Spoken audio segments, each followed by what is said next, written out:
Hello everyone, कैसे हो आप लोग। Welcome to my channel VK bet life, जहाँ पे मैं आपको अपने सारे एक्सपीरियंस बताने वाला हूँ और जहाँ तक हो सके जिसकी मदद हो सके करने की कोशिश करूँगा। First of all thank you all of you for the warm wishes, जिन्होंने इतने अच्छे से मुझे विशेज़ आए। बहुत अच्छा लगा जान करके। जो अननोन लोग थे, जो 5-5 साल 7-7 साल पुराने दोस्त लोग थे, उन लोगों ने मैसेज किए, कॉल किए, तो अच्छा लगा, बहुत अच्छा लगा। प्राइमरली आज मैं ये वीडियो बना रहा हूँ इस चीज़ को लेकर के कि अभी जब मैंने ये वीडियो डाली थी कि मेरा नीट में स्कोर था 661 मार्क्स बन रहे थे, but finally after the result I got 666 marks, 666, और मेरी ऑल इंडिया रैंक आई है 1921, 1921। तो कई बच्चों के कमेंट्स थे कि भैया मदद करो, सर मदद करो। तो मुझे जान के अच्छा लगा कि लोगों को, मतलब मैं हेल्प करने के एलिजिबल हो चुका हूँ और मुझे खुशी होगी कि मैं सबकी हेल्प कर पाऊँ। तो मैं, सामने लैपटॉप खुला हुआ है, मैं कमेंट्स पढ़ता हूँ और फिर उनका रिप्लाई भी। तो मेजरली कमेंट्स तो यही थे कि congratulation, you deserved it, you did well, you achieved it. तो अभी तो जर्नी शुरू होनी है, अभी तो आगे 4 साल, फिर इंटर्नशिप, फिर नीट, पीजी, तो बहुत सारी चीज़ें अभी है पड़ी हुई। अभी ये तो एक बस एक शुरुआत थी जिसपे एक स्टेप अपन आगे बढ़े हैं। तो उसके बाद एक कमेंट था अपूर्वा तिवारी। उन्होंने बोला था कि bro, can you please make a video about how you utilised Ummeed batch to the fullest, that would be super helpful. तो मैंने सच्चाई बताऊं तो मैंने फिजिक्स वाला का कोई सब्सक्रिप्शन नहीं लिया था। मैंने फिजिक्स वाला पे सिर्फ उम्मीद बैच को शिद्दत से फॉलो किया था। आई गेस 8 मई, शायद, मेरे को एग्जैक्ट डेट याद नहीं है। मई में उन लोगों ने स्टार्ट कर दिया था पढ़ाना और उस टाइम पे लॉकडाउन ही लगा हुआ था। तो उस टाइम पे मैं स्टार्टिंग में फॉलो नहीं कर रहा था, ठीक है। लेकिन मैंने स्टार्टिंग में तरुण सर के लेक्चर्स देखना शुरू किए। तो तरुण सर के लेक्चर्स जब सर आराम आराम से बोलते हैं, तो 1x में जब मैं देखता था तो मुझे नींद आने लग जाती थी। तो मैंने उसको 1.5x पे देखना शुरू किया और 2x पे देखना शुरू किया, मतलब डबल स्पीड पे देखना शुरू किया यूट्यूब पे। तो फिर इंटरेस्ट आने लगा और मज़ा आने लगा, मतलब एनसीईआरटी के वर्ड्स क्लियर होते चले गए। सामने सर का लेक्चर चल रहा होता था और नीचे एनसीईआरटी खोल के रखता था मैं बायो की। तो बैक टू बैक उसको ट्रेस करता रहता कि सर ने ये बोला है तो यहाँ पे ये लिखा हुआ, यहाँ पे ये लिखा हुआ, और ये मुझे बार बार याद हो जाना चाहिए। मतलब मोरओवर मैं बताऊँ तो मैं 2 चैप्टर में बहुत इंपॉर्टेंटली बोलूँगा। रेस्पिरेशन, फोटोसिंथेसिस, एक 2 चैप्टर ऐसे हैं जिनको मैंने पता नहीं 5 से 6 7 बार पढ़ चुका हूँ। और प्लांट फिजियोलॉजी के लिए बहुत इंपॉर्टेंट चैप्टर्स थे। और आपको बहुत इंपॉर्टेंट था कि फोटोसिंथेसिस और रेस्पिरेशन में आप रिलेशन बना पाओ कि भाई एटीपी कहाँ पे बन रही है और एटीपी कहाँ पे यूटिलाइज हो रही है। तो ये सारी चीज़ें थी। तो बच्चे ने जैसे पूछा कि उम्मीद बैच को कैसे फुल पोटेंशियल से यूज़ किया, तो मैंने बहुत सारे लेक्चर्स में जो लाइव चल रहे होते थे ना, मैंने उस टाइम पे कई कई लेक्चर्स फॉलो नहीं किए। मेरा अपना स्केड्यूल था, अपने स्केड्यूल के हिसाब से मैं चीज़ों को फॉलो करता था। भले ही 1-2 लेक्चर, 3-4 लेक्चर्स में पीछे रहता था, बट कोई दिक्कत नहीं थी, ये पता था कि मैं कर लूँगा आगे करके। मैंने फिजिक्स में अलग सर के लेक्चर्स को कम्प्लीटली शिद्दत से पूरा फॉलो किया। जब तक अलग सर ने पढ़ाया उसको तो पूरा फॉलो ही किया था मैंने। ईएम वेव्स तक सर ने पढ़ाया था, पूरा 11th करवाया था और 12th के ईएम वेव्स तक पढ़ाया था, तो मैंने कम्प्लीटली फॉलो किया था। उसके बाद मैंने, जब मॉडर्न फिजिक्स की बात आई थी, तो मॉडर्न फिजिक्स के टाइम पे मैंने शायद अन अकेडमी नीट टॉपर्स करके चैनल है, तो उस पर गौरव सर पढ़ाते हैं। तो उनको मैंने फॉलो किया था मॉडर्न फिजिक्स के टाइम पे। तो उनके उनमें ये था कि फिजिक्स वाला पे भी सर, एमआर सर बहुत बढ़िया पढ़ा रहे थे। बहुत बच्चों ने बहुत अच्छे से हेल्प ली वहाँ से। बट मुझे था कि मैं थोड़ा जल्दी करना चाह रहा था, तो मेरे को उतना लंबा लेक्चर्स में लेना नहीं चाह रहा था। मैं चाह रहा था कि कम टाइम में मेरा ज़्यादा एफिशिएंट हो जाए। तो इनके गौरव सर के लेक्चर्स थे अवेलेबल, वो 1-1 घंटे में था कि आपके कॉन्सेप्ट क्लियर हो जा रहे थे और चीज़ें ऐसी थी कि फॉर्मूले आपको याद हो जा रहे थे। और मेजरली अगर मॉडर्न फिजिक्स में 2-4 चीज़ों को आपने माइंड में सेट किया हुआ है तो सब कुछ फॉर्मूले बेस्ड ही है। तो फिजिक्स में तो यही था। फिजिक्स में एक चीज़ थी कि अलग सर के लेक्चर्स को मैंने शिद्दत से फॉलो किया था। मतलब सच्चाई बताओ तो थोड़ा मुझे पहले भी कॉन्फिडेंस था फिजिक्स में, मतलब मैं, डर मेरा ख़त्म हो गया था फिजिक्स का। और सबसे बड़ी बात वही थी कि फिजिक्स में जब आपका डर ख़त्म हो जाए तो फिर आप आगे क्वेश्चंस प्रैक्टिस करने के लिए, आगे क्वेश्चन सॉल्व करने के लिए जाओगे। लेकिन अगर आप फिजिक्स का क्वेश्चन देख के ही डर जाओगे तो फिर तो आपसे क्वेश्चन बस हो गया, ख़त्म ही हो गया, उसके आगे सॉल्व नहीं होने वाला आपसे, क्योंकि आप ट्राई कर रहे हो फिर। और जब आपको कॉन्फिडेंस पहले से होता है तो आप सॉल्व कर रहे हो। सॉल्व करने में आप गलती कर सकते हो, लेकिन ट्राई करने में तो डेफिनेटली गलत करोगे यार। तो ये चीज़ होती है, मतलब आपको खुद कॉन्फिडेंस नहीं है आपके आंसर पे। तो ये सब चीज़ें थी। उसके बाद organic chemistry, to be honest, मेरी बहुत वीक थी। मतलब मैं ऑर्गेनिक केमिस्ट्री से डर गया था एक टाइम पे। लेकिन सबको मैं यही एडवाइस देता हूँ कि ऑर्गेनिक केमिस्ट्री अगर आपको पढ़नी है तो 11th में 2 चैप्टर्स हैं, 12th में आई गेस 7 चैप्टर है शायद। 5 या 7 चैप्टर्स हैं, ठीक है ना। मुझे एग्जैक्टली डेटा नहीं है, मतलब उसको ऑर्गेनिक केमिस्ट्री मान सकते हैं, बायो में मान सकते हैं। तो बात यह है कि मैंने उस टाइम पे ऑर्गेनिक केमिस्ट्री मेरी वीक थी, तो मेरे एक दोस्त ने मुझे सजेस्ट किया कि भाई अगर तुझे ऑर्गेनिक केमिस्ट्री स्ट्रांग बनानी है तो सबसे बड़ी बात है कि दो दो चैप्टर्स हैं ना 11th के, some basic concept, the some basic principle of chemistry and hydrocarbon, उसको शिद्दत से कर ले, मतलब उसको 4-5 बार कर। तो जो 12th के जो चैप्टर्स हैं ना, हेलोजन से लेकर के अल्कोहल कार्बोक्सिलिक एसिड तक और लास्ट में पॉलीमर्स तक, उसको बस तू एक बार पढ़ेगा तो समझ में आ जाएगा, 2 बार पढ़ेगा तो समझ में आ जाएगा। रिवाइज करना है, लेकिन इन चैप्टर्स को हाइड्रोकार्बन जीओसी जो है तुम्हारा पार्ट, उसको बहुत अच्छे से कर लो यार, क्योंकि उसी के ऊपर सारा आगे का बेस्ड है, ठीक है। उसके बाद इनऑर्गेनिक केमिस्ट्री में एक ही चीज़ है कि आप जहाँ से भी लेक्चर ले रहे हो कोई दिक्कत नहीं है, सभी टीचर अच्छे से पढ़ाएंगे, लेकिन इनऑर्गेनिक केमिस्ट्री को जितनी बार पढ़ोगे उतनी बार कम लगेगी, जितनी बार पढ़ोगे उतनी बार एक नई चीज़ मिलेगी, उतनी बार एक नई चीज़ भूलोगे। एक पुरानी, मतलब जितनी बार एक नई चीज़ मिलेगी उतनी बार एक पुरानी चीज़ भूलोगे, लेकिन बार बार पढ़ना है। मतलब मैंने एस ब्लॉक कितनी बार पढ़ा हुआ है मेरे को भी याद नहीं है, पी ब्लॉक कितनी बार पढ़ा हुआ मेरे को याद नहीं है, लेकिन ये था कि कंसिस्टेंटली उसको टाइम टू टाइम रिवीजन चाहिए उस चैप्टर को। किसी दिन आप ऐसे ही बैठे हो, खाली खाली बैठे हो, 1 घंटे में बस पलटा के देख लो कि भाई इसमें ये इंपॉर्टेंट था, इसमें ये इंपॉर्टेंट था, इसमें ये नाम थे, ये फॉर्मूला था, कैल्शियम बाइकार्बोनेट ये था, वॉशिंग सोडा ये था, ये था, ये था, सारी चीज़ें आपको याद हो जानी चाहिए। मतलब इनऑर्गेनिक केमिस्ट्री का तो ये कि बेटा रटो रटो रटो, मतलब उसको तो आप समझ चुके हो एक बार, लेकिन रटना आपके हाथ में है। फिर फिजिकल केमिस्ट्री में सच्चाई बताऊं तो फिजिकल केमिस्ट्री का ऐसा है कि अगर आपका मोल कॉन्सेप्ट क्लियर नहीं है ना, तो आपकी केमिस्ट्री में बैंड बज जाएगी। मोल कॉन्सेप्ट सबसे पहला चैप्टर है, क्योंकि वो पूरी केमिस्ट्री में यूज़ होना है। आप ऑर्गेनिक, इनऑर्गेनिक या फिर फिजिकल में रहो, लेकिन मोल कॉन्सेप्ट हर एक चैप्टर में आना है, हर एक जगह मोल कॉन्सेप्ट आना है, कहीं ना कहीं से घुमा करके मोल कॉन्सेप्ट पे क्वेश्चन आ ही जाता है। तो मोल कॉन्सेप्ट को सबसे ज़्यादा स्ट्रांग करो। उसके बाद एक चैप्टर है केमिकल बॉन्डिंग। ये जो 2 चैप्टर्स तुम्हारी बुक के हैं ना, वो बहुत ज़्यादा इंपॉर्टेंट है। अगर तुम्हें इनऑर्गेनिक, फिजिकल या फिर पूरी केमिस्ट्री समझनी है ना कि बॉन्ड कैसे बन रहा है, बॉन्ड ऑर्डर क्या है, रिएक्टिविटी क्या है, सॉल्युबिलिटी कैसे होनी है, तो ये 2 चैप्टर सबसे ज़्यादा इंपॉर्टेंट मैटर करते हैं कि मोल कॉन्सेप्ट होना चाहिए आपको पूरा फिजिकल समझने के लिए, और उसके बाद आपको केमिकल बॉन्डिंग होना चाहिए। इन 2 चैप्टर्स को अगर पढ़ाया जा रहा है और कहीं से ही पढ़ रहे हो, इन 2 चैप्टर को सबसे ज़्यादा रिवाइज करना बहुत ज़्यादा इंपॉर्टेंट है। अगर एक बार मोल कॉन्सेप्ट समझ में आ गया तो आगे थर्मोडायनेमिक्स में और इक्विलिब्रियम में तो बहुत कम प्रॉब्लम्स होंगी, नहीं तो आगे बैंड बच जाएगा, खौफ, डर जाओगे, सच्चाई बता रहा हूँ, ठीक है। उसके बाद बात करते हैं जूलॉजी की। तो जूलॉजी में ना मेजरली ऐसा है कि जूलॉजी में इंटरेस्ट अपने को पहले से होता है। क्यों? क्योंकि जब बॉटनी, मेरा जो मानना है कि बॉटनी जब पढ़ रहे होते हैं तो अपन चीज़ों को देखा नहीं होता हमने कि यार ये प्लांट कैसा है, ये पौधे कैसे हैं, अंदर में जाइलम फ्लोएम क्यों पढ़ रहे हैं ऐसे करके, ठीक है। लेकिन जूलॉजी में जब पढ़ते हैं तो हम ह्यूमन बॉडी के बारे में पढ़ते हैं, एनिमल्स के बारे में पढ़ते हैं, और कहीं ना कहीं हमने देखा होता है, हम इमेजिन कर पाते हैं उन चीज़ों को, तो हमें रिलेटेड लगती है। इसलिए जूलॉजी ज़्यादा इंटरेस्टिंग लगती है रेदर देन बॉटनी, जो मेरा पॉइंट ऑफ व्यू है, जो मेरा ओपिनियन है। तो बॉटनी मुझे भी पहले पसंद नहीं थी, लेकिन तरुण सर के कारण जो बॉटनी बहुत मस्त हो गई थी। कोई भी टीचर आप फॉलो करो, I guess Neela Bakore ma'am है यूट्यूब पे, आनंद मनी सर हैं, सॉरी, तो अभी ओजोन क्लास पे जो सर का नाम मुझे एग्जैक्टली याद नहीं आ रहा, लेकिन ओजोन क्लास करके जो यूट्यूब चैनल है, तो जब सर पढ़ा रहे हैं ना, किसी भी एक टीचर को फॉलो करो, उसको शिद्दत से फॉलो करो, और ये देख लेना कि उस टीचर ने पूरा कोर्स कंप्लीट करवाया है कि नहीं, और उसको आप ब्लाइंडली शिद्दत से फॉलो करो कि हाँ भाई इसका मुझे पूरा कोर्स कंप्लीट करना है। तो सबसे बड़ी बात यही थी। ऐसा कुछ नहीं था कि उम्मीद मैंने लिया तो यही हुआ, उम्मीद नहीं लेता तो नहीं हो पाता, बस ये था कि डेडिकेशन मैटर करता था और वो शिद्दत ज़रूरी थी। एक ट्रस्ट मैटर करता है बहुत ज़्यादा कि आप किसी टीचर से जिससे आप पढ़ रहे हो और आपको उसके ऊपर, आपको उनके ऊपर ट्रस्ट है कि हाँ ये जो बंदा पढ़ा रहा है ये सही पढ़ा रहा है और ये जो आएगा मुझे समझ में आ रहा है, तो ही फ़ायदा है, नहीं तो आप कोई फ़ायदा नहीं है ऐसे पढ़ने का। सॉरी।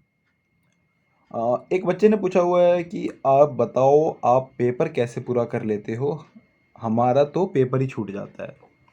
तो पेपर पूरा करने का बस ये है ना कि आपको अपनी मेंटल स्ट्रेंथ बढ़ानी पड़ेगी। मतलब कि अगर ये चीज़ हमें प्रदीप सर थे हमारे फिजिक्स की, वो चीज़ हमें समझाते थे कि बेटा अगर आपके 3 घंटे का पेपर है तो आपको 5 घंटे बैठने की आदत होनी चाहिए, क्योंकि एग्ज़ाम हॉल में यही सीन होने वाला है कि आपको 5 घंटे बिठा के रखेंगे, वो 1 घंटे 1.5 घंटे पहले से बिठा के रख लेते हैं अंदर में। अगर आप 3 घंटे का पेपर देने वाले हो तो 3 घंटे की एफिशिएंसी के लिए आपको 5 घंटे कंटिन्यूसली बैठने की आदत होनी चाहिए, एक जगह टिक कर, एक जगह कंसंट्रेट होकर के। तो सबसे बड़ी बात तो ये है। उसके बाद ये कि जितनी ज़्यादा प्रैक्टिस करो। आप बोल रहे हो कि हमारा पेपर रह जाता है, पेपर छूट जाता है, तो फुल सिलेबस टेस्ट को देने की कोशिश करो। फुल सिलेबस टेस्ट को एक टाइम बाउंड की कोशिश करो कि हाँ भाई मैं आधे घंटे के अंदर बायो कर लूँगी या 25 मिनट के अंदर बायो कर लूँगी। उसके बाद मैं 1 घंटा दूंगा केमिस्ट्री को और उसके बाद मैं 1.5 घंटा दूंगा फिजिक्स को। जो मेरा स्ट्रेटेजी रहती थी कि हाँ भाई 2-4 क्वेश्चन भले ही, अगर 90 क्वेश्चन है बायो के तो भले ही उसमें से 5-6 क्वेश्चन मैं छोड़ दूंगा, 10 क्वेश्चन छोड़ दूंगा, लेकिन फर्स्ट राउंड में कोशिश करूंगा कि मेरा 20 मिनट के अंदर फर्स्ट राउंड निपट जाए। उसके बाद केमिस्ट्री कोशिश करूंगा मेरे पास लास्ट में 1.5 घंटा से ज़्यादा बचा होना चाहिए, ताकि मैं अगर फिजिक्स में किसी क्वेश्चन में फंस रहा हूँ तो मेरे पास वो टाइम हो, वो एज हो। बाकी जो मैंने क्वेश्चंस और सब्जेक्ट में बायो और केमिस्ट्री में छोड़े हैं उनको कंप्लीट करने के लिए भी टाइम हो। एक स्ट्रेटजी यही होती है। एक स्ट्रेटजी ये है कि आप मैं वो करो कि आपका कौन से, अगर ये कोई भी एक टेस्ट है, मान लो कि कोई भी पार्ट वाइज टेस्ट है और उसमें आपने देखा कि भाई इस बार ना मैंने इस टॉपिक में ज़्यादा अच्छे से पढ़ा हुआ है या फिर मैंने इस सब्जेक्ट को ज़्यादा अच्छे से तैयार किया है, तो उस सब्जेक्ट से पेपर करना शुरू करो। जब उस सब्जेक्ट के क्वेश्चन बनने लग जाएंगे ना आपको, तो अपने आप आपको कॉन्फिडेंस आने लग जाएगा। लेकिन साथ में आपको टाइम पे भी ध्यान देना है कि नहीं, ये नहीं कि फिजिक्स करना शुरू कर दिया और 1.5 घंटा आपका फिजिक्स करने में गुजर गया, फिजिक्स के सारे क्वेश्चन भी नहीं हुए और आप पैनिक हो रहे हो कि यार 1.5 घंटे में बायो और केमिस्ट्री कैसी होगी। 1.5 घंटे में बायो और केमिस्ट्री हो जाती है।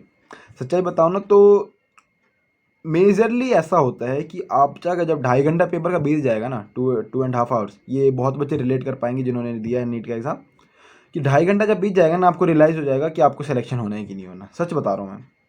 और वो इस 2.5 घंटे पे अगर आपको ये रियलाइज़ हो चुका है कि आपका सिलेक्शन होना है कि नहीं होना, तो आप दो चीज़ कर सकते हो। आपको पता है कि आपका नहीं होना है, आपको पता है कि आपका नहीं होना है, तो आप फिर से कोशिश कर सकते हो कि आधा घंटे का मैं फुल यूटिलाइज कर सकूं। जो क्वेश्चन मैंने गलत किए हुए हैं या गलत हो सकते हैं उनको दोबारा देख लूँ, क्या पता मेरे 15-20 नंबर बढ़ जाए तो इलेक्शन हो जाए। जो कि मेरे साथ 2020 में शायद हो सकता था कि मेरे 578 मार्क्स थे और मेरे दोस्त के 591 मार्क्स थे और उसको कॉलेज मिल गया और मेरे 578 मार्क्स थे, मुझे कॉलेज नहीं मिला। तो यही कह रहा हूँ कि वो 4-5 2-4 क्वेश्चन जो लास्ट लास्ट के होते हैं मैटर करते हैं। दूसरी चीज़ ये कि अगर आपको पता है कि 2.5 घंटे में भाई आपका अच्छा से पेपर हो चुका है, तो अपनी एक्यूरेसी देखो ना कि कहीं तुमने 2.5 घंटे में जल्दबाजी तो नहीं कर दी किसी क्वेश्चन में। जो मैंने बायो में किया था, मैंने बायो में क्या किया था कि मुझे पता था कि टाइम भले ही मैं फिजिक्स में उतने ज़्यादा मार्क्स नहीं उठा पाऊंगा आधे घंटे में, अगर एक्स्ट्रा दूँ मैं, लेकिन 15 या 20 मिनट में एक्स्ट्रा बायो में दे दूंगा ना, तो पक्का मुझे 30 से 35 नंबर बढ़ जाएगा। और बायो में 355 आने का राज यही था, नहीं तो मेरे 310-320 पे रह जाता मैं और 610-620 पे रहता, 650 प्लस तो नहीं आते। ठीक है। पेपर छूटना के सब एक ही मंत्र है कि भाई जितने ज़्यादा ज़्यादा फुल सिलेबस 3 घंटे बैठ करके टिक के पेपर दो। उठो कि हाँ भाई 3 घंटे मुझे पेपर अटेम्प्ट करना है पूरा, और अपनी पूरी जान लगा दो कि हाँ भाई मिनिमम भी अगर मैं अटेम्प्ट करूँ ना तो 600 के ऊपर का अटेम्प्ट करूँ। समझे? इतना आपको इतनी तैयारी करो, मतलब उतनी पेपर से पहले तैयारी होनी चाहिए। और एक चीज़ और कि यार जो एक गलती हम करते हैं कि पोस्टपोन कर देते हैं हम पेपर्स को। जैसे क्या होता है कि हमने कोई भी ऑनलाइन टेस्ट सीरीज ज्वाइन किया, हम देखते हैं यार हमारा तो ये कंप्लीट ही नहीं है, सिलेबस कंप्लीट नहीं है, ये कंप्लीट नहीं है, वो कंप्लीट नहीं है। यार सिलेबस का आधा पोर्शन कंप्लीट है, लेक्चर अटेंड किया था ना, अगर लेक्चर भी अटेंड किया था ना तो पेपर देने जरूर जाओ यार, नहीं तो ना वो जो बल्क बन जाता है ना कभी फिर कवर नहीं हो पाता। टेस्ट सीरीज वाले मामले में बता रहा हूँ मैं, क्योंकि टेस्ट में अगर एक दिन में अगर एक पेपर दे रहे हो ना तो 3 घंटे लगे ना, वो पूरा आपको 24 घंटे आपको रिकवर करने में लेगा। इतना ज़्यादा एग्जॉस्टिव हो जाता है वो, आपको भी पता है, सबने दिया होगा, सबको फील होती होगी चीज़। मैंने तो कई दिन में 2-2 टेस्ट भी दिए हुए हैं। तो चीज़ें यही हैं कि आपको करना तो पड़ेगा। इसका एक ही सॉल्यूशन है कि आप फुल सिलेबस टेस्ट ज़्यादा से ज़्यादा। तो एक भाई ने पूछा हुआ है डायनेमिक व्यू ने कि व्हाट्स योर एज। तो 19 नवंबर 2021 को, मतलब मैं 21 साल पूरे हो चुके हैं मेरे, and according to Delhi government मैं बहुत सारी चीज़ों के लिए अब एलिजिबल हो चुका हूँ। You know what I mean.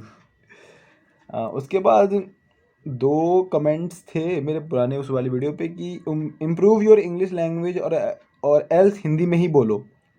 और दूसरे भाई ने बोला था कि ज़बरदस्ती इंग्लिश में बोलने की नीड नहीं है, अगला वीडियो हिंदी में बनाना। तो सच्चाई बताऊं तो ऐसा कुछ नहीं था ज़बरदस्ती इंग्लिश में बोलने का और ज़बरदस्ती हिंदी में बोलने का।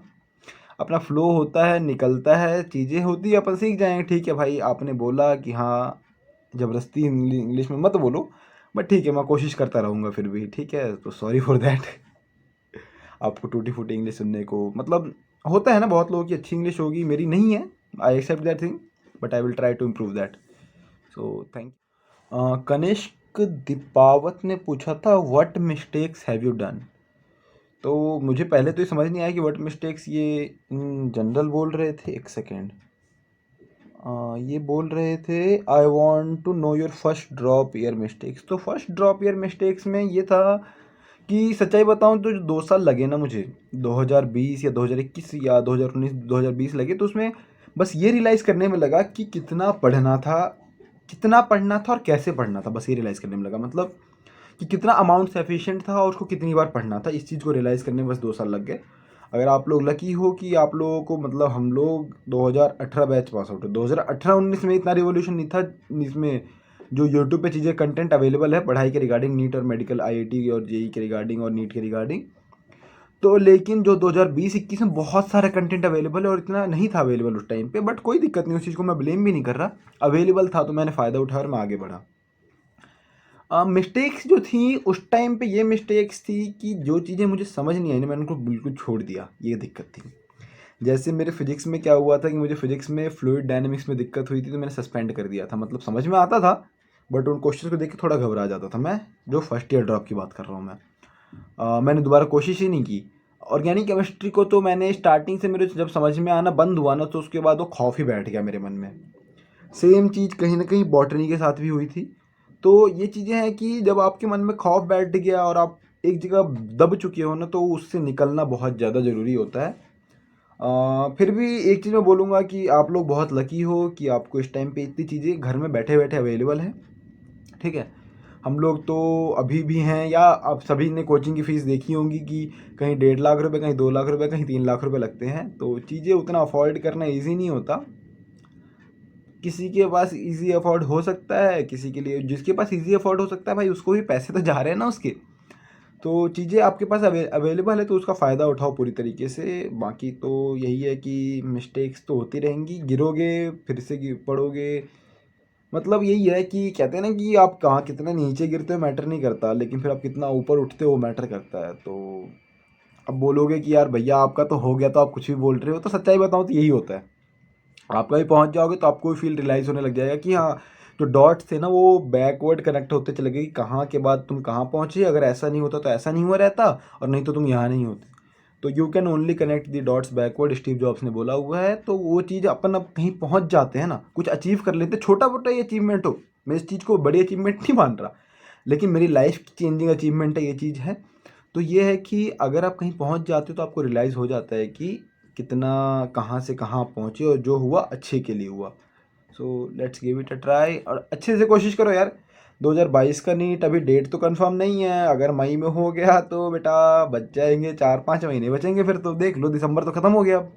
देखो दिसंबर शुरू हो गया, 10 तारीख बंद हो जाएगी अभी। अब अभी कितनी, आज 5 तारीख है, बीतते बीतते 15 तारीख का पता नहीं चलेगा, दिसंबर खत्म हो जाएगा, हैप्पी न्यू ईयर मनाने लग जाओगे, फिर प्रेशर बढ़ता चला जाएगा। बस ये ध्यान रखो कि लास्ट के 2 महीने बहुत मैटर करते हैं, बहुत ज़्यादा 2 महीने मैटर करते हैं।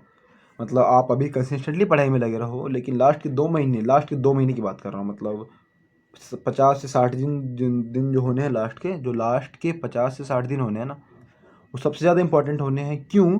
क्योंकि जो उसमें आप पढ़ोगे ना, वो ही चीज़ आप एग्ज़ाम में करके आने वाले हो, वही चीज़ आप सॉल्व करके आने वाले हो, वही चीज़ आप करके आने वाले। आपने कितने भी कॉन्सेप्ट पहले बिल्ड किए हुए हैं, कोई ऐसा टॉपिक होगा जो पहले अच्छे से कॉन्सेप्ट बिल्ड हुआ होगा तो वो वहाँ पे काम आ जाएगा। सॉरी, बट अगर जो लास्ट के 50 से 60 दिनों में जो मैटर करेगा ना, वो उसका कोई वो निशानी नहीं है। मतलब you have to do that, you have to go for 12 hours 14 hours, you have to study, you have to keep your self. मतलब ये है कि एक जगह पे टिका के बैठना ना बहुत ज़्यादा ज़रूरी हो जाता है, और वो कंसंट्रेशन होना और वो एनवायरनमेंट होना बहुत ज़्यादा ज़रूरी है कि आप आइसोलेट करो अपने आप को उस टाइम पे। लास्ट के 2 महीने पक्का आइसोलेट कर लेना यार, रूम बंद कर लो, घंटा फ़र्क नहीं पड़ता, 2 महीने बाद मिल लेंगे किसी से। मैं किसी की कॉल नहीं उठाता था। डिस्ट्रैक्शन जो चीज़ें हैं भाई, डिस्ट्रैक्शन तो उस चीज़ को आप कभी भी नकार नहीं कर सकते कि नहीं भाई, इंस्टाग्राम अगर आप चला रहे हो, फेसबुक अगर आप चला रहे हो, आप गेमिंग कर रहे हो, यूट्यूब चला रहे हो, तो डिस्ट्रैक्शन नहीं, वो बनाया गया है उस चीज़ को। सॉफ्टवेयर जो जनरेट किया है इंस्टाग्राम के, उसका है कि इनफाइनाइट लूप पे चलता है वो आपको कितना भी स्क्रॉल करते रहोगे कभी ख़त्म नहीं होने वाला। ऐसा नहीं कि मैंने मोबाइल के टाइम पे, पढ़ाई की तैयारी के टाइम पे इंस्टाग्राम नहीं रखा। मतलब ऐसा होता था कई बार, मैं खुद ज़्यादा चलाने लगता था, अनइंस्टॉल कर देता था। फिर बहुत ज़्यादा मन कर रहा है कि देखते हैं क्या चल रहा है भाई दुनिया में, 2-3 मिनट के लिए चलाना है, इंस्टॉल करता था, लॉगिन करता था, चलाता था, अनइंस्टॉल कर देता था। फिर 10-15 दिन ऐसा होता रहा, 20 दिन ऐसा होता रहा, उसके बाद ऐसा ही हो गया था कि इंस्टॉल है, मोबाइल में है इंस्टाग्राम, मोबाइल में है गेम, मोबाइल में पबजी, सभी कोई सारी चीज़ें हैं मोबाइल में, लेकिन अब ना उसको करने का मन ही नहीं कर रहा। मतलब कंसंट्रेशन इतना ज़्यादा फोकस हो गया था अपने उस पे कि उसको टच करने का मन नहीं कर रहा। उसमें लगता है कि यार उसमें सच में टाइम वेस्ट है, वो फील होने लग जाएगा, अपने आप में फील होने लग जाएगा। तो वो चीज़ें हैं, जब अंदर से जब वो फील होने लग जाएगा ना, तुम अपने आप लग जाओगे। और एक बार वो फील आना बहुत ज़्यादा ज़रूरी होता है। वो कहते हैं ना, किक मिलना बहुत ज़्यादा ज़रूरी होता है, और वो किक ही शायद नहीं मिला था अभी तक मुझे, जो इस साल जाके मिल गया फाइनली। तो चीज़ें हो रही हैं, फेवर में हो रही हैं। हाँ, एक बच्चे का और कमेंट है, भैया प्लीज़ बताओ, मेरे पास 5 मंथ हैं, क्या मैं अच्छे से 2 सब्जेक्ट्स कंप्लीट कर सकता हूँ from zero for NEET, please बताओ। सिर्फ 2 सब्जेक्ट क्यों भाई, तीनों सब्जेक्ट कंप्लीट करना। 5 मंथ बहुत ज़्यादा है, सच में बहुत ज़्यादा है। लास्ट के 2 महीने में बंदे करते हैं ना तो निकाल जाते हैं।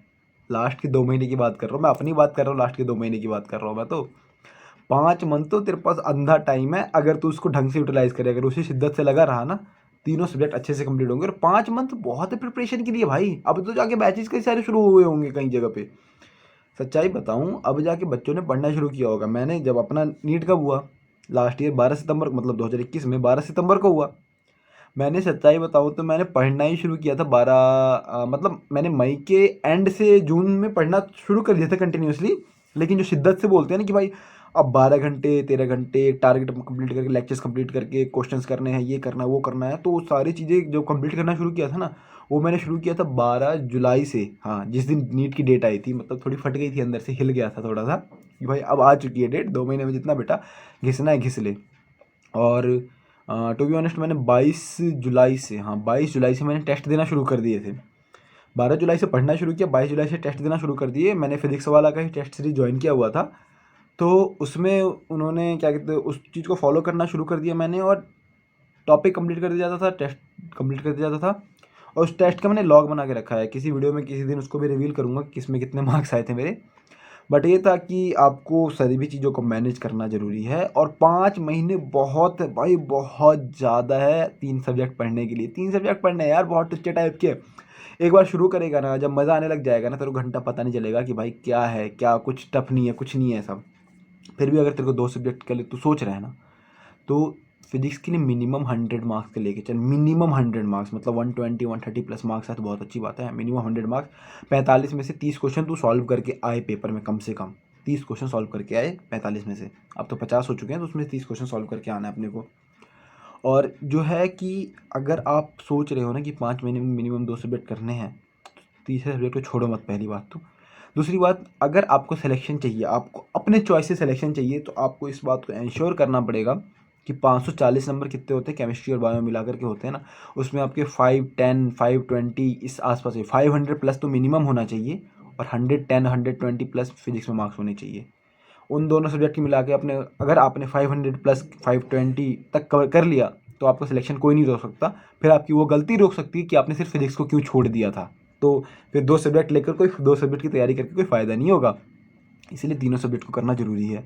तीनों सब्जेक्ट को करो, एक ऑप्टिमम अमाउंट में करो कि हाँ भाई, ये टारगेट बना के चलो कि हाँ भाई, कि अगर मुझे फिजिक्स में 130 ही आ रहे हैं, अगर फिजिक्स में 130 ही आ रहे हैं मेरे, तो मैं केमिस्ट्री में 100 150 ले जाऊँगा, 160 ले जाऊँगा। बायो में मैं 320 330। बायो में 360 स्कोर करना टफ नहीं है, मैं बता रहा हूँ। हर एक क्वेश्चन एनसीईआरटी से आया था, हर एक क्वेश्चन। मैंने जो क्वेश्चन मालूम है कौन सा गलत किया है बायो में, कि जो अपना क्या होता है यार नाम भूल गया, सेंट्रियोल, वर्ड याद नहीं आ रहा था। सेंट्रियोल जो डुप्लीकेट होता है ना, तो वो कौन से फेज में डुप्लीकेट होता है, तो सेंट्रियोल किस में होगा। जिसने भी सेल डिवीजन पढ़ा है वो इजीली बोल सकता है, जिसने 2 साल पहले पहले पढ़ा हुआ है ना, वो भी बोल सकता है कि भाई एस फेज में डुप्लीकेट होता है। मैं उसमें G2 फेज लगा के आया हूँ। तो वो एक क्वेश्चन था जो मेरी गलत गलत हो गया मेरा। तो इसलिए कह रहा हूँ कि बहुत ईजी है करना, लेकिन आपको शिद्दत से करना पड़ेगा। आपको एनसीईआरटी में केमिस्ट्री, अगर आप बोल रहे हो कि 2 महीने में तैयारी करना है मुझे, तो केमिस्ट्री और बायो को एकदम शिद्दत से कंप्लीट करो, मतलब बहुत ज़्यादा शिद्दत से, कि हर एक लाइन केमिस्ट्री और बायो की एनसीईआरटी की याद होनी चाहिए आपको, हर हालत में, हर हालत में याद होनी चाहिए। सो बट कभी भाई तीसरे सब्जेक्ट को छोड़िए मत, नहीं तो कोई फ़ायदा नहीं है, कोई फ़ायदा नहीं है, सही बता रहा हूँ। एक बच्चे ने, अमन दुबे ने बोला हुआ है कि भाई प्लीज़ हम लोगों को गाइड करिए। यार हमेशा हूँ मैं गाइड करने के लिए, जितनी मदद हो सके उतनी करूँगा। जिस किसी को भी कोई दिक्कत है, द विकास कुमार बनी करके मेरा इंस्टाग्राम हैंडल है, उस पर मुझे डीएम करे। डेफिनेटली अगर मैं एक दिन में तो दूसरे दिन पक्का रिप्लाई कर दूंगा, क्योंकि वो रिक्वेस्ट मैसेज में आएंगे तो बाई चांस मैं ना देखूँ बट मैं रिप्लाई कर दूँगा। और हमारे टेलीग्राम का चैनल है वीके मेड लाइफ करके, जिस नाम से यूट्यूब चैनल है उसी नाम से, होप मैं डिस्क्रिप्शन में लिंक दे दूँगा, तो आप लोग टेलीग्राम चैनल को ज्वाइन कर लेना। मेरे को पर्सनली भी मैसेज कर सकते हो टेलीग्राम पे आप कि सर ये भैया ये दिक्कत है, मेरे को यहाँ पे प्रॉब्लम आ रही है, तो मुझे मैं पूरी कोशिश करूँगा कि टाइम निकाल के आपको रिप्लाई कर पाऊँ। तो हमेशा गाइड करने के लिए तो अपन हमेशा रेडी हैं। ये प्ले एवरीथिंग ने पूछा है कि भैया केमिस्ट्री के लिए कौन सा बुक फॉलो करें, please tell for class 11 and 12। इतनी इतनी मोटी किताबें अगर उठा ली ना, अगर इतनी मोटी किताब उठा ली ना, मैं बोल रहा हूँ 11 12 के 4 साल बाद तक नहीं पढ़ पाओगे। अरे मैंने 11th में ना दिनेश की ऑब्जेक्टिव खरीद ली थी, 1200 रुपये की थी। बहुत बहुत एक्साइटमेंट चढ़ा हुआ था कि मैं क्वेश्चंस करूँगा भाई, आग लगा दूंगा, दुनिया हिला दूंगा।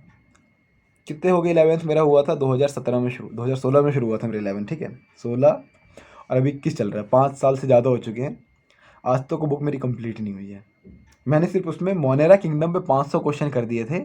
उसके बाद मैं बोल रहा हूँ ना कि मैंने किसी और चैप्टर के साथ 50 क्वेश्चन भी मैंने कंप्लीट नहीं किए होंगे ढंग से। मैं बता रहा हूँ, इतनी मोटी किताबें उठाए कोई फ़ायदा नहीं है। एनसीईआरटी ओरिएंटेड रहो, जहाँ कहीं से भी लेक्चर ले रहे हो उस लेक्चर को शिद्दत से देखो, उसकी हर एक पॉइंट आपको याद होनी चाहिए। अगर उसमें कुछ भी एनसीईआरटी के बाहर का है सॉरी, अगर उसमें कुछ भी एनसीईआरटी के बाहर का तो उसको नोट कर लो, एनसीईआरटी में भले ही नोट कर लो या फिर अपने नोट्स में बना के रख लो, क्योंकि वो कहीं ना कहीं एग्ज़ाम में आ रहा होगा, एग्ज़ाम में आया हुआ होगा तो ही टीचर ने बताया हुआ होगा। नहीं तो कोई भी टीचर इतना वो नहीं है कि कुछ भी बेफालतू का पढ़ाएगा, वो लोग एक्सपीरियंस है, सारी चीज़ें अच्छे से बताएंगे। तो बोलूँगा एनसीईआरटी फोकस्ड है भाई। केमिस्ट्री और बायो के लिए तो एनसीईआरटी से बढ़िया कोई चीज़ नहीं है नीट के लिए, ठीक है। फिजिक्स के मैं इसलिए बोलता हूँ कि फिजिक्स में एनसीईआरटी की बुक बुरी नहीं है, लेकिन अपने को लैंग्वेज समझ नहीं आती। एक तो कंटेंट इतना सारा है उसमें और एक लैंग्वेज समझ नहीं आती। तो फिजिक्स के लिए मैं लोगों को बोल देता हूँ कि आप, अगर आपको थ्योरी पढ़नी है किसी भी टॉपिक की फिजिक्स में, तो आप एच सी वर्मा को फॉलो कीजिए, उसमें बहुत ईजी लैंग्वेज में है, आपको अच्छा भी लगेगा। और अगर लेक्चर लेकर के, लेक्चर कहीं से भी आप ले रहे हो, एच सी वर्मा के पीछे क्वेश्चन आपसे हो रहे हैं, जो ना जो सब्जेक्टिव क्वेश्चन है आप सॉल्व कर पा रहे हो, आप आंसर्स तक पहुंच पा रहे हो, तो आपको समझो कि आपके कॉन्सेप्ट क्लियर हो रहे हैं। उसमें ऑब्जेक्टिव क्वेश्चंस भी होते हैं कुछ, और आई गेस डीसी पांडे है एक बुक जिसमें ऑब्जेक्टिव क्वेश्चन बहुत सारे होते हैं। तो वो आप सिर्फ क्वेश्चंस के लिए ले सकते हो फिजिक्स के लिए, और कोई ज़्यादा मटेरियल इकट्ठा करने से कोई फ़ायदा नहीं होने वाला। एक लास्ट कमेंट भाई ने बोला हुआ है कि सर आपने क्या क्या फॉलो किया है। तो क्या क्या फॉलो किया है उसमें मैं बोलूँगा लिमिटेड रखो अपने आप को। एनसीईआरटी अगर क्वेश्चन प्रैक्टिस करने के लिए करना है तो एमटीजी की जो बुक्स हैं, या 30 ईयर्स, या फिर नीट एक्सप्लोरर, नीट चैम्पियन, जो एमटीजी की बुक्स जो एनसीईआरटी लेवल बेस्ड जो हैं, मतलब जितने इजी क्वेश्चन कर सको तुम, उतना ज़्यादा फ़ायदा होगा तुम्हारा। क्योंकि अफसोस ना तुम्हें पेपर से निकलने के बाद इसी बात का होगा कि टफ़ क्वेश्चन तो नहीं बनने थे, लेकिन अफसोस इस बात का रह जाएगा कि इजी क्वेश्चन साला ढंग से पढ़ लिया होता ना इजी वाले क्वेश्चन टॉपिक को, तो इजी वाले क्वेश्चन अच्छे से कर लिए होते ना, तो अच्छे से हो गया रहता, वो क्वेश्चन सॉल्व करके आए रहते। तो बेटर वही है जो मैं बात बोल रहा हूँ, 50 बार तुम सबसे बड़ी चीज़ की, किसी चीज़ को तुम 50 बार, 50 क्वेश्चन को एक बार सॉल्व करो, फ़ायदा नहीं है। शायद उसमें से तुम पेपर में 5 क्वेश्चन ही सॉल्व कर पाओगे, लेकिन 10 क्वेश्चन को तुम 5 बार सॉल्व करो, फ़ायदा है, पेपर में 10 में से 10 क्वेश्चन सॉल्व कर पाओगे। तो बेटर ये है, रिवीजन बहुत ज़्यादा ज़रूरी है। लिमिटेड पढ़ो लेकिन रिवीजन करो। बेफालतू की दुनिया भर की किताबें उठाने की ज़रूरत नहीं है यार, दुनिया में अंधा कंटेंट अवेलेबल है। तुम्हें पता होना चाहिए, तुम्हें इस बात को डिसाइड करना पड़ेगा कि भाई एनसीईआरटी के इर्द गिर्द ही घूमना है हमें, किसी भी सब्जेक्ट में, फिजिक्स केमिस्ट्री बायो तीनों की बात कर रहा हूँ। एनसीईआरटी के इर्द गिर्द घूमो। फिजिक्स में एनसीईआरटी की लैंग्वेज समझ नहीं आती तो एच सी वर्मा की थ्योरी रीड करो, क्वेश्चन जितने लगा सकते हो लगाओ, लेकिन नीट लेवल के क्वेश्चन लगाना। ज़्यादा आईआईटी एडवांस लेवल क्वेश्चन लगाने की कोई ज़रूरत नहीं है, क्योंकि आने वाला भी नहीं है, उससे तुम्हारा कॉन्फिडेंस भी डाउन होगा। तो बेटर है जितनी ज़्यादा प्रैक्टिस कर सकते करो, थ्योरी पढ़ सकते पढ़ो। जितनी बार एनसीईआरटी रीड कर लो ना उतनी बार कम है भाई। बायो की एनसीईआरटी तो बस चाट जाओ, घोट के पी जाओ, कि कोई वर्ड कोई बंदा बोल देना तो पता होना चाहिए कि सेंट्रियोल वर्ड ना इस चैप्टर में कहाँ पे, उस चैप्टर में कहाँ पे, और चैप्टर में कहाँ पे है।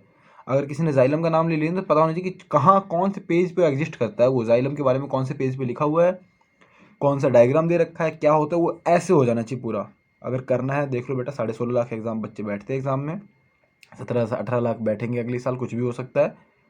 सीट उतनी बढ़ नहीं रही है तो कंपटीशन बहुत ज़्यादा है। हाँ तुम्हारा कंपटीशन ऊपर के 1.5 लाख बच्चों से है, उनमें से तुम बढ़िया कर जाओ तो अच्छी बात है, नहीं तो फिर आपकी करियर आपके हाथ में है, टू बी ऑनेस्ट। बाकी उसके अलावा कोई भी हेल्प हो, कोई भी हेल्प चाहिए हो, मतलब इन द सेंस कि जो मैं पॉसिबल हो, जो कैपेबल हूँ जिस चीज़ में, as a mentor, as a guide, जो भी जैसे मदद कर सकूँ किसी को, क्लासेस, मतलब किसी भी चीज़ के लिए, इन सब चीज़ों के रिगार्डिंग कोई भी इशू हो, कोई साइकोलॉजिकली बिलो कर रहा है, कोई मतलब डिप्रेशन में है, तो बात कर सकता है, कोई दिक्कत नहीं है, क्योंकि मैं भी इस चीज़ से गुजर चुका हूँ, मुझे पता है कैसा लगता है। यहाँ तक कि थोड़ी हार्श कंडीशन से भी गुजर चुका हूँ मैं तो। सो बेटर ये है कि आई नो दोज थिंग्स। अगर आप डिप्रेस भी हो तो भी आप मेरे से कभी बात कर सकते हो, मैसेज कर सकते हो, अपनी बातें बता सकते हो।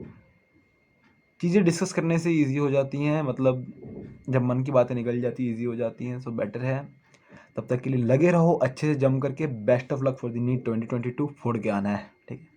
जय हिंद।